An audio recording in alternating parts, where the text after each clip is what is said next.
Welcome to the Leo. గత 5 ఏళ్లుగా రాష్ట్రానికి పరిశ్రమలు అనేవే రాకపోవడంతో యువత ఎంత నష్టపోయారో, అలాగే రాష్ట్రం ఎంత ఆదాయాన్ని కోల్పోయిందో మనం 5 ఏళ్లుగా మాట్లాడుకుంటూనే ఉన్నాం. మరి ఎందుకు ప్రజలు చంద్రబాబు గారిని ఎంచుకున్నారు, చంద్రబాబు గారికి భారీ మెజార్టీతో పట్టం కట్టారు అంటే పరిశ్రమలను ఎలా తీసుకురావాలో ఆయనకు తెలుసు. చంద్రబాబు గారు వచ్చి నెల రోజులు కాకముందే, ఆయన ముఖ్యమంత్రిగా బాధ్యతలు చేపట్టి ఇంకా నెల రోజులు కూడా పూర్తి కాకముందే అప్పుడే రాష్ట్రానికి పెట్టుబడుల వరద పారుతుంది. దాదాపుగా 80,000 కోట్ల రూపాయలు పెట్టుబడులు పెట్టేందుకు 2 సంస్థలు ముందుకు రావటం, అందులో ఒకటి ఏకంగా అతిపెద్ద ప్రభుత్వ రంగ సంస్థ కావటంతో ఇప్పుడు ప్రజలందరిలో కూడా ఆనందం. గత వారంలోనే చంద్రబాబు గారు ఢిల్లీ వెళితే, గతంలో జగన్మోహన్ రెడ్డి ఢిల్లీ వెళితే ఏం జరిగిందో, ఎందుకు వెళ్ళాడో నరుడికి నారాయణుడికి కూడా తెలిసేది కాదు. కానీ చంద్రబాబు గారు గత వారం ఢిల్లీ వెళ్ళటమే కాకుండా పెట్రోలియం శాఖ మంత్రిని కలిసి ఆ రాష్ట్రానికి కావాల్సిన ఈ భారీ పెట్రోలియం పరిశ్రమ ఏదైతే ఉందో, రిఫైనరీ అలాగే పెట్రోలియం పరిశ్రమ ఏదైతే ఉందో దాన్ని రాష్ట్రానికి కేటాయించాలని చెప్పి నాడు ఆ రిక్వెస్ట్ చేయడం జరిగింది. అప్పుడు సానుకూలంగా స్పందించారని చంద్రబాబు గారు కూడా బయటకు వచ్చిన తర్వాత చెప్పడం జరిగింది మీడియాతో. అనుకున్నట్టుగానే వెంటనే పనులు ప్రారంభమయ్యి చంద్రబాబు గారు తిరిగి వచ్చిన వారం రోజుల లోపలే ఈ బృందం ఏదైతే భారత్ పెట్రోలియంకి సంబంధించినటువంటి ఆ సిఎండితో పాటు ఆ బృందం మొత్తం ఉంటుందో, నిన్న చంద్రబాబు గారితో భేటీ అవ్వటం, వారికి ఎన్ని ఎకరాలు కావాలి, ఎక్కడ కావాలనే విషయాల మీద పూర్తి స్థాయిలో చర్చించడం, అలాగే రాష్ట్ర ప్రభుత్వం వాళ్ళకి ఏం కావాలంటే అది ఇవ్వడానికి సిద్ధంగా ఉందని చంద్రబాబు గారు చెప్పడంతో 3 నెలల్లో పూర్తి స్థాయి నివేదిక, అంటే గ్రౌండ్ వర్క్ 3 నెలల్లో స్టార్ట్ అవుతుంది. 3 నెలల్లో దీనికి సంబంధించి పూర్తి సమగ్ర నివేదికతో వస్తారు. ఒక ప్లేసును ఫిక్స్ చేసుకున్న తర్వాత ప్రభుత్వం భూమి కేటాయిస్తే పనులు కూడా ప్రారంభిస్తామని చెప్పారు. దీనివల్ల 25,000 మందికి ఉపాధి లభిస్తుంది. 25,000 మంది యువతకు ఈ పెట్రోలియం ఏర్పడితే, రిఫైనరీ ఏర్పడితే 25,000 మందికి ఉపాధి కల్పిస్తారు. గతంలో నారా లోకేష్ చెప్పడం జరిగింది, ఏడాదికి 5 లక్షల ఉద్యోగాలు చొప్పున 5 ఏళ్లలో 20 లక్షలకు పైగా ఆ ఉద్యోగాలు యావరేజ్ని కల్పిస్తామని చెప్పి నారా లోకేష్ గారు చెప్పడం జరిగింది. అన్నీ ప్రభుత్వ రంగం కాదు, స్వయం ఉపాధి, ప్రైవేటు రంగం, ప్రభుత్వం మొత్తం కలిపి 20 లక్షల ఉద్యోగాలు కల్పించే బాధ్యత నాదని చెప్పడం జరిగింది. అందులో భాగంగానే ఈరోజు ఆ పెట్టుబడుల వరద అయితే పారటం జరిగింది. ఇది నిన్న చూడొచ్చు మనం, ఏదైతే భారత్ పెట్రోలియంకి సంబంధించిన ఆ సిఎండితో పాటు ఇతర అధికారులందరూ కూడా పాల్గొన్నారు. టీజీ భరత్ కూడా పాల్గొనడం అయితే జరిగింది. సో అంటే ఎంత వేగంగా, గతంలో ఎవరైనా సరే ఒక బృందం జగన్మోహన్ రెడ్డిని కలిసిన దాఖలాలు ఉన్నాయా? గట్టిగా 10,000 కోట్ల రూపాయలు పెట్టుబడి పెట్టే సంస్థ ఏదైనా గతంలో వచ్చిందా? పోనీ 1,000 కోట్ల రూపాయలు పెట్టుబడి పెట్టే సంస్థ ఎప్పుడైనా గతంలో వచ్చిందా? లేదు. కానీ ఈరోజు ప్రభుత్వ రంగ సంస్థల్లోనే అతిపెద్ద దిగ్గజ సంస్థగా పేరున్నటువంటి భారత పెట్రోలియమే దాన్ని రిఫైనరీని ఏర్పాటు చేయడానికైతే రంగంలోకి వచ్చింది. దీనికి 5,000 ఎకరాలు కావాలని చెప్పి ఆ చంద్రబాబు గారిని అయితే కోరటం జరిగింది. చంద్రబాబు గారు మరో మాట మాట్లాడకుండా ఇవ్వటానికి మేము సిద్ధంగా ఉన్నామని చెప్పి వెంటనే వారికి అయితే చెప్పడం జరిగింది. అలాగే తీర ప్రాంతంలో, అంటే మచిలీపట్నం లాంటి ప్రాంతంలో మాకు అనుకూలంగా ఉంటుందని చెప్పారు. చంద్రబాబు గారు కూడా దానికి సానుకూలంగా స్పందించారు. అయితే శ్రీకాకుళంలో కూడా దీన్ని ఏర్పాటుకు ఒకసారి పరిశీలించాలి, అక్కడ కూడా మేము భూమి ఇవ్వడానికి సిద్ధంగా ఉన్నామని చెప్పి చంద్రబాబు గారు అయితే చెప్పినట్టుగా తెలుస్తుంది. అలాగే రాష్ట్రంలోని మరొక ప్రాంతం, మొత్తం 3 ప్రాంతాల మీద సమగ్ర అధ్యయనం చేసి మీకు ఎక్కడైతే కంఫర్ట్గా ఉంటుందని మీరు అనుకుంటున్నారో ఆ ప్రాంతాన్ని చెబితే అక్కడ భూమి ఇవ్వడంతో పాటు ఇతర సౌకర్యాలు కల్పించే బాధ్యత మాది. కానీ దీన్ని వేగవంతం చేయాలి, చర్చలతోనే, ఆలస్యం చేయొద్దని ప్రతినిధుల బృందాన్ని కోరటంతో వాళ్ళు కూడా ఆశ్చర్యపోయారు. ఏంటి, ఒక ప్రభుత్వం ఎంత స్పీడ్గా స్పందిస్తుందా, ఇంత చాకచక్యంగా? సాధారణంగా ఏంటంటే ఎవరైనా ఒక ముఖ్యమంత్రి దగ్గరికి వెళ్ళి ఏదైనా పెట్టుబడిదారులు ఏదైనా అడిగారు అనుకోండి, అధికారులతో కూర్చొని చర్చించాలా, లేదా ఇతర నాయకులతో కూర్చొని చర్చించాలా, చాలా పెద్ద తత్వంగా ఉంటుంది. వాళ్ళకి తిరిగి సమాధానం చెప్పడానికి 6 నెలలో ఏడాదో పట్టుద్ది ప్రభుత్వం. కానీ ఇక్కడ చంద్రబాబు గారు అలా కాదు, ఎదురు బదురు కూర్చున్నారు. సార్ మాకు 5,000 ఎకరాలు కావాలి, ఎస్ మేము ఇస్తాం. సార్ మాకు ఇదిగో వాటర్ కావాలి, ఎస్ మేము ఇస్తాం. సార్ ఇదిగో మాకు విద్యుత్ కావాలి, లేదా మాకు ఈ సౌకర్యాలు కావాలి, అన్నిటికీ చంద్రబాబు గారు టిక్ పెట్టుకుంటూ వచ్చేసారు. ఎందుకని? వాళ్ళు బయటికి వెళ్ళిపోకూడదు. ఎందుకంటే దీనికోసం ఆల్రెడీ ఇతర రాష్ట్రాలు పోటీ పడుతున్నాయి. ఇప్పటికే ఈ పెట్రోలియం ఏదైతే రిఫైనరీ ఉందో దీన్ని ఇతర రాష్ట్రాల్లో పెట్టుకోవాలని పోటీ పడుతున్నాయి. కాబట్టి చంద్రబాబు గారు స్వయంగా ఢిల్లీ వెళ్ళి ఆ రోజు కేంద్ర పెట్రోలియం శాఖ మంత్రితో మాట్లాడి ఆయన్ని ఒప్పించి రాష్ట్రానికి తిరిగి వచ్చారు. అందులో భాగంగానే ఈరోజు బృందం కూడా రావడం జరిగింది. బృందం కూడా ఆశ్చర్యపోయిందంట.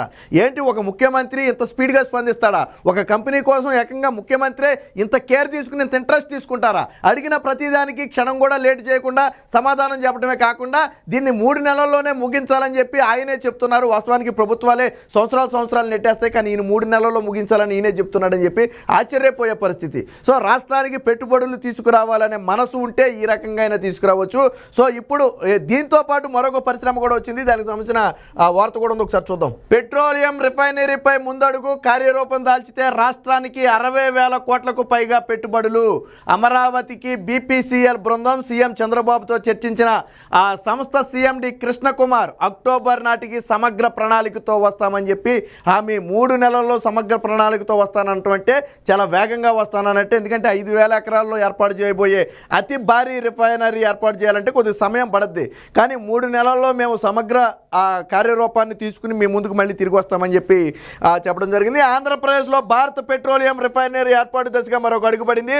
ముఖ్యమంత్రి చంద్రబాబు తన ఢిల్లీ పర్యటనలో భాగంగా కేంద్ర పెట్రోలియం శాఖ మంత్రి హర్దీప్ సింగ్ పూరిని కలిసి ఈ ప్రాజెక్టుపై చర్చించి వారం కూడా గడువక ముందే బీపీసీఎల్ అధికారుల బృందం రాష్ట్రానికి వచ్చింది. 60,000 కోట్ల నుంచి 70,000 కోట్లు సుమారుగా ఏర్పాటు చేసే ప్రాజెక్టుపై విస్తృతంగా చర్చించారు. అక్టోబర్ నాటికి నివేదికతో వస్తామని చెప్పి అయితే సంస్థ సీఎండి కృష్ణకుమార్ అయితే చెప్పడం జరిగింది. ఆయన చంద్రబాబు గారిని కలవడం జరిగింది. ఇందులో పరిశ్రమల శాఖ మంత్రిగా ఉన్నటువంటి టీజీ భరత్తో పాటు అక్కడ ఎంపీ అయినటువంటి వల్లభనేని వంశీ కూడా ఇందులో అయితే పాల్గొనడం జరిగింది. దానికి ఏం అడిగారంటే, తీర ప్రాంతంలో 5,000 ఎకరాలు అవసరం అని చెప్పి సంస్థ ప్రతినిధులు అడిగితే ఎలాంటి భూములైనా ఎక్కడైనా కేటాయించేందుకు మేము సిద్ధమని చెప్పి చంద్రబాబు గారు చెప్పడం జరిగింది. 90 రోజుల్లో ప్రణాళికను సిద్ధం చేయాలని కంపెనీ ప్రతినిధులను కోరారు. చూడండి, చంద్రబాబు గారు 3 నెలల్లో దీన్ని ముగించేయండి, ల్యాగ్ చేయొద్దు, వెంటనే మీరు నిర్మాణ పనులు ప్రారంభించాలా, ఇక్కడ యువతకు ఉపాధి రావాలా, రాష్ట్రానికి ఆదాయం రావాలా, అది చంద్రబాబు గారి ఇంటెన్షను. సో ఇది ఈ విధంగా ఇక రాష్ట్రానికి ఇది నిన్న చంద్రబాబు గారు మాట్లాడుతున్నారు. ఇది ఎవరైతే బీపీసీఎల్ సీఎండి కృష్ణకుమార్ ఉన్నారో ఆయనతో కలిసి మాట్లాడుతున్నటువంటి ఫోటోను చూడొచ్చు. ఇక రాష్ట్రానికి మరొక పరిశ్రమ కూడా రాబోతుంది, అదే విన్ఫాస్ట్. ఏదైతే విద్యుత్ వాహనాల తయారీలో పేరుగాంచి ప్రపంచవ్యాప్తంగా అనేక వాహనాలను తయారు చేస్తున్నటువంటి విన్ఫాస్ట్ ఇప్పుడు ఆంధ్రప్రదేశ్లో పెట్టుబడులు పెట్టడానికి సిద్ధమైంది. ఎప్పుడైతే జగన్మోహన్ రెడ్డి దిగిపోయాడు, ఆంధ్రప్రదేశ్కి మరొకసారి చంద్రబాబు గారు ముఖ్యమంత్రి అయ్యారు అని తెలిసిందో వెంటనే రాష్ట్రానికి పరిశ్రమలు అయితే క్యూ కట్టాయి. ఎందుకనంటే హైదరాబాద్ని చంద్రబాబు గారు తీర్చిదిద్దింది ప్రతి ప్రతినిధికి తెలుసు. ఏ కంపెనీ పెట్టాలనుకున్నా కానీ ముందు హైదరాబాద్ వంక చూస్తారు. ఎందుకంటే ఆ రోజుల్లో చంద్రబాబు గారు దాన్ని ఆ స్థాయిలో డెవలప్ చేశారు. దాని ఫలితమే ఈరోజు తెలంగాణలో హైదరాబాద్ అంతా డెవలప్ అయింది. సో అదే వ్యక్తి ఇప్పుడు అమరావతిలో ఉన్నాడు. సో అమరావతి అంతకు మించి డెవలప్ కాబోతుంది భవిష్యత్తులో. కాబట్టి ఇలాంటి చోట్ల పెట్టుబడులు పెడితే వారికి కూడా అనుకూలంగా ఉంటుంది, కంపెనీలకు కూడా అనుకూలంగా ఉంటుంది ఇలాంటి సమయంలోనే పెట్టుబడులు పెడితే. కాబట్టి కంపెనీ ప్రతినిధులు ఈరోజు చంద్రబాబు గారిని అయితే క్యూ కట్టి వాళ్ళే వచ్చి క్యూ కట్టి మేము పెట్టాలనుకుంటున్నాం, మీరు మాకు సహకరిస్తారని అడిగితే చంద్రబాబు గారు అదేంత భాగ్యం, మీరు రావాలి, కానీ మీకు ఏం కావాలో ఇవ్వడానికి మేము సిద్ధంగా ఉన్నాం, మా అంతిమ లక్ష్యం ఒకటే, మా యువతకు ఇక్కడ ఉపాధి రావాలా, పరిశ్రమలు రావాలా, రాష్ట్రం అభివృద్ధి చెందాలా, ఇంతకు మించి మాకు వేరొక ఇంటెన్షన్ లేదు. గతంలో ఎప్పుడైనా ముందు మాట్లాడుకునేటప్పుడు పరిశ్రమ పెట్టుబడి పెట్టేది ఎంత, అందులో మా వాటాలు ఎంత, వీళ్ళ కమిషన్లు ఎంత, ఆళ్ళ కమిషన్లు ఎంత అని జగన్మోహన్ రెడ్డి మాట్లాడుకునేవాడు. గతంలో కియా పరిశ్రమ అప్పుడు చూసాం కదా, పాపం ఏదో ఆమ్యామ్యాలు ఇవ్వలేదని చెప్పి నాడు గోరంట్ల మాధవ్ కియా పరిశ్రమ ప్రతినిధుల మీద రెచ్చిపోయాడు. ఎందుకు రెచ్చిపోయాడంటే ఆయన ఆమ్యామ్యాలు అడిగాడంట, అవి వాళ్ళకి అందలేదు. నేను స్థానిక ఎంపీని, ఇక్కడ మీరు కంపెనీ పెట్టి నాకు డబ్బులు ఇవ్వరా, నాకు లంచం ఇవ్వరా అని చెప్పి ఆ రోజు రెచ్చిపోయాడు. కియా పరిశ్రమలో కొంతమంది వైసీపీ నేతలు ఆ డస్ట్ కాంట్రాక్ట్ మాకివ్వండి, లేకపోతే ఈ విడి సరుకు కాంట్రాక్టులు మాకివ్వండి, లేకపోతే దాని కాంట్రాక్టు మాకివ్వండి అని చెప్పి పేక మీద కత్తి పెట్టి బెదిరిస్తేనే దాని ఎక్స్టెన్షన్ తీసుకెళ్ళిపోయి తమిళనాడులోనే అక్కడ పెట్టడానికి ట్రై చేసింది కియా పరిశ్రమ. కానీ ఇక్కడ అలాంటిది ఏమీ లేదు, వేరొక వ్యక్తి ఇన్వాల్వ్ కానే కాడు. చంద్రబాబు గారే ఫైనల్ డెసిషన్, ఆయన ఇస్తాము అంటే ఇస్తారు. ఎవరికి కనీసం గేటు కాడ అటెండర్ కూడా 10 రూపాయలు చేతిలో పెట్టాల్సిన అవసరమే లేదు.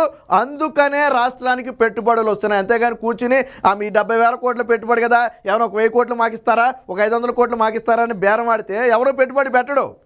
కానీ చంద్రబాబు గారి దగ్గరికి ఎందుకు వస్తున్నారంటే ఆయన దగ్గర బేరాలే ఉండవు, రాష్ట్రానికి పరిశ్రమ రావాలంతే. సో సింగిల్ విండో విధానాన్ని అసలు అమల్లోకి తీసుకొచ్చి చరిత్ర సృష్టించిందే చంద్రబాబు గారు. 21 రోజుల్లో ఎలాంటి పరిశ్రమకైనా అనుమతులు 21 రోజుల్లో, హిస్టరీ ఇది. 21 రోజుల అనుమతులు అది చంద్రబాబు గారు తీసుకొచ్చారు. తర్వాత ఇప్పుడు దాన్ని దేశమంతా అమలు చేసే ప్రయత్నం చేస్తుంది. సో దీనికి విద్యుత్ వాహనాల వాహనాల తయారీ ప్లాంట్ ఏర్పాటుకు ఆసక్తి, 4,000 కోట్లు పెట్టుబడి పెట్టే అవకాశం, సీఎం చంద్రబాబుతో భేటీ, ఏపీకి వస్తే భూమితో పాటు ఇతర సౌకర్యాలు కల్పిస్తామన్న సీఎం.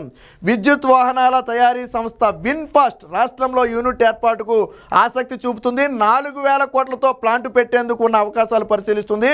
అయితే రాయలసీమలో ఈ పరిశ్రమ ఏర్పాటు చేస్తే అవసరమైన భూమిని కేటాయించేందుకు సిద్ధమని చెప్పి చంద్రబాబు గారు చెప్పడం జరిగింది. సో ఈ వియత్నానికి చెందినటువంటి ఈ విన్ఫాస్ట్ సంస్థకు చెందిన ప్రతినిధులతో చంద్రబాబు గారు ఒకటి చెప్పారు, మీరు అడిగిన భూమి, వాటరు, విద్యుత్ అన్నీ మేము ఇస్తాం, రాయలసీమలో ఒకసారి ఏర్పాటు అవకాశాలను పరిశీలించండి, అక్కడైతే భూమి కూడా అవసరమైతే అనుకున్న దానికంటే భూమి కొంచెం ఎక్కువ కూడా వస్తుంది, రాయలసీమ యువతకు ఉపాధి కూడా లభిస్తుంది, సో రాయలసీమ సస్యశ్యామలం అవడానికి, రాయలసీమ డెవలప్ అవ్వడానికి అవకాశం ఉంటుందని చెప్పి చంద్రబాబు గారు రావడం జరిగింది. అంతేగాని అన్నీ తీసుకొచ్చేసి మీరు అమరావతిలోనే పెట్టేయండి, అంతకుముందు మనం మాట్లాడుకున్న ఏదైతే భారత పెట్రోలియం ఉందో దాన్ని శ్రీకాకుళంలో ఏర్పాటు చేసే అవకాశాలను కూడా ఒకసారి పరిశీలించమన్నారు. అది కూడా తీర ప్రాంతంలో ఉంది కాబట్టి అటు ఉత్తరాది యువతకు అటు ఉపాధి లభిస్తుంది. సో ఇలాంటి వాటిని రాయలసీమలో పెడితే అక్కడ యువతకు ఉపాధి లభిస్తుంది, అమరావతి సైడ్ రావాల్సిన పరిశ్రమలు అవే వస్తాయి కొన్ని.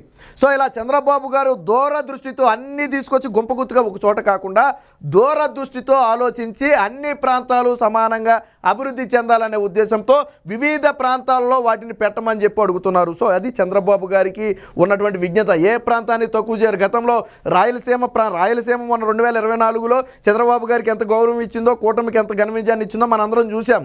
సో దాన్ని నిలబెట్టుకోవడంలో భాగంగానే చంద్రబాబు గారు ఇలాంటి పరిశ్రమలను రాయలసీమ దీనికి కూడా దాదాపుగా ఒక 3,000 నుంచి 5,000 మందికి సుమారు ఉపాధి కల్పించవచ్చని ఒక అంచనా అయితే ఉంది. సో ఇలాంటి వాటిని అక్కడ ఏర్పాటు చేస్తే అక్కడ యువతకు ఉపాధి వస్తుందని చెప్పి చంద్రబాబు గారు అయితే చెప్పడం జరిగింది. సో ఇక్కడ చూడండి, వాహనాల తయారీలో ప్రపంచంలోనే మంచి పేరుంది. టేడేపా హయాంలో అంతర్జాతీయంగా పేరున్నటువంటి కియా సంస్థ వంటివి ఆల్రెడీ వచ్చాయి. అనంతపురం జిల్లాలో వాహనాల తయారీ యూనిట్ ఏర్పాటు చేసింది. దీంతో జిల్లా రూపురేఖలే మారిపోయాయి. సో ఇప్పుడు ఈ విద్యుత్ వాహన బ్యాటరీ పరిశ్రమ కూడా వస్తే దానికి మరింత తోడుగా ఉంటుంది. ఇలాంటి పరిశ్రమలు కొన్ని రావటం ప్రారంభిస్తే ఆటోమేటిక్గా పెద్ద పెద్ద పరిశ్రమలు కూడా రాష్ట్రానికి రావటం ప్రారంభిస్తాయి. మనం భారత పెట్రోలియం అది ప్రభుత్వ రంగ సంస్థ, వాస్తవానికి దాన్ని తగ్గించుకోవడం అంటే అంత ఆషామాషి వ్యవహారం కాదు. దానికోసం అన్ని రాష్ట్రాలు పోటీ పడ్డాయి, ఎందుకంటే 70,000 కోట్లకు పైగా పెట్టుబడి పెట్టే సంస్థ. సో దానికి సంబంధించి దీనికి సంబంధించిన మరొక వార్త కూడా వచ్చింది, ఒకసారి చూద్దాం. ఇదిగో, రాష్ట్రంలో భారీ రిఫైనరీ 75,000 కోట్లతో పెట్టుబడికి బీపీసీఎల్ రెడీ. సచివాలయంలో సీఎం చంద్రబాబుతో సంస్థ సీఎండీ ప్రతినిధుల భేటీ. చమురు శుద్ధి కర్మాగారం ఏర్పాటుకు 5,000 ఎకరాలు అవసరమని వినతి ఇచ్చేందుకు ముఖ్యమంత్రి సమ్మతి. 90 రోజుల్లో సమగ్ర ప్రణాళికతో రావాలని కంపెనీకి సూచన. అక్టోబర్ కల్లా పూర్తి ఫీజిబిలిటీ రిపోర్టుతో వస్తామన్న ప్రతినిధులు. రిఫైనరీకి బందరు అనుకూలమైన ప్రాంతం, ఇది సాకారం అయితే 25,000 మందికి ఉద్యోగాలు. సో భారత పెట్రోలియం రిఫైనరీ అంటే అది ఎంత పెద్దో మీరు ఒకసారి గూగుల్లోకి వెళ్ళి సెర్చ్ చేస్తే మీకు దాని వాల్యూ ఏంటనేది తెలుస్తుంది. ఇక 4,000 కోట్ల పెట్టుబడికి విన్ఫాస్ట్ సాయి ఆ సంస్థ ప్రతినిధులతో బాబు చర్చలు. ఓర్వకల్లు లేదా కృష్ణపట్నంలో ఎలక్ట్రిక్ వాహనాల బ్యాటరీల ప్లాంట్ అని చెప్పి ఒక వార్త అయితే రావడం జరిగింది. ఇది చంద్రబాబు గారు నెల రోజులు కాకముందే ముఖ్యమంత్రిగా బాధ్యతలు చేపట్టి ఇంకా నెల రోజులు కూడా కాలేదు, అప్పుడే రాష్ట్రానికి పెట్టుబడుల వరద పారటం మొదలైంది. ఆల్రెడీ బీపీసీఎల్ నుంచి ఒక 75,000 కోట్లు, విన్ఫాస్ట్ నుంచి ఒక 4,000 కోట్లు, అంటే దాదాపుగా 79,000-80,000 కోట్ల పెట్టుబడులకు దాదాపుగా ముందడుగు పడింది. మొదటి 6 నెలల్లోపే దీని కార్యరూపం కూడా దాల్చబోతుంది. అంటే రాష్ట్రానికి పెట్టుబడులు ఎంత శరవేగంగా వస్తున్నాయో మీరు ఆలోచించండి. 5 ఏళ్లలో ఇలాంటి ఒక్క పరిశ్రమ కూడా జగన్మోహన్ రెడ్డి హయాంలో రాలేదు. రాకపోగా ఉన్న పరిశ్రమలు బయటికి వెళ్ళిపోయాయి. చంద్రబాబు గారు గతంలో కేటాయించినటువంటి కొన్ని పరిశ్రమలకు టైం కూడా ఎక్స్టెండ్ చేశారు. వాస్తవానికి ఈ టైం లోపు వాళ్ళ నిర్మాణం ప్రారంభించాలని ఉంటుంది. గతంలో జగన్మోహన్ రెడ్డి నిర్లక్ష్యం చేసిన నేపథ్యంలో వాటికి మళ్ళీ అదనపు సమయం కేటాయిస్తాం, మీరు పనులు ప్రారంభించండి అని చంద్రబాబు గారు ఆహ్వానాలు కూడా అయితే పంపడం జరిగింది. ఇంకా వాటి నుంచి అయితే ఎటువంటి స్పందన రాలేదు. ఇది మొత్తంగా రాష్ట్రానికి చంద్రబాబు గారి హయాంలో పెట్టుబడుల వరద పారుతుంది. దాదాపుగా 80,000 కోట్లతో దాదాపు 30,000 మందికి ఉపాధి కల్పించే విధంగా 2 పరిశ్రమలు రాష్ట్రానికి రాబోతున్నాయి. ఖచ్చితంగా ఇది రాష్ట్రానికి శుభ పరిణామంగా చెప్పుకోవచ్చు.